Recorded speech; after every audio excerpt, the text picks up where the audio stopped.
خوش نصیب والدین کے لیے 40 آداب بیان کیے گئے ہیں۔ سب سے پہلے ادب یہ ہے کہ نیک بخت دیندار عورت کا دودھ پلائیں، دودھ کا بہت بڑا اثر ہوتا ہے۔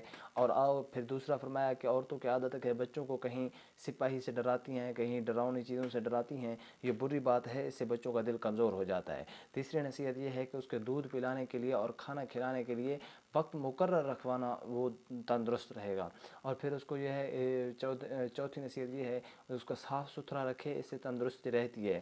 اور پانچویں نصیحت یہ فرمایا کہ بچوں کے لیے یہ ہے کہ اس کا بہت سا بناؤ سنگار مت کریں، ضرورت کے مطابق۔ اور پھر فرمایا چھٹی نصیحت یہ ہے اگر لڑکا ہو تو اس کے سر کے بال مت بڑھاؤ، ٹھیک ہے۔ اور پھر ساتویں نصیحت یہ ہے کہ اگر لڑکی ہے تو اس کو جب تک پردہ میں بیٹھنے کے لائق نہ ہو جائے زیور مت پہناؤ، اور اس سے ایک تو اس کی جان کا خطرہ ہے، دوسرا بچپن ہی سے زیور کا شوق دل میں ہونا اچھا نہیں ہے۔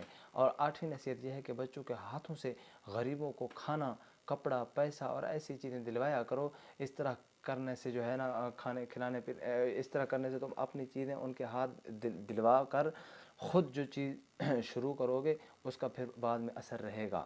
اور نامی چیز یہ ہے، نصیحت یہ ہے کہ زیادہ کھانے والوں کی برائی اس کے سامنے کیا کرو، مگر کسی کا نام لے کر نہیں، بلکہ اس طرح کے جو کوئی بھی بہت کھانا کھاتا ہے لوگ اس کو جو ہے نا حبشی سمجھتے ہیں اور اس کو بیل، وحشی اور بیل سمجھتے ہیں، ٹھیک ہے۔ انشاءاللہ اس چیز کو اہتمام ہمارے لیے لازمی ہے۔ 10ویں نصیحت یہ ہے کہ اگر لڑکا ہو تو سفید کپڑے کی رغبت اس کے دل کے اندر پیدا کرو، اور رنگین اور تکلف کی چیزیں، لباس اور اس کی نفرت اس کے اندر پیدا کرو، یہ چیزیں ٹھیک نہیں ہے، اسلام اس کی اجازت نہیں دیتا۔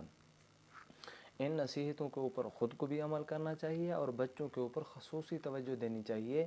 یہ اسلام کی روشنی کے اندر یہ چیزیں بتا گئی ہیں خوش نصیب والدین کے لیے۔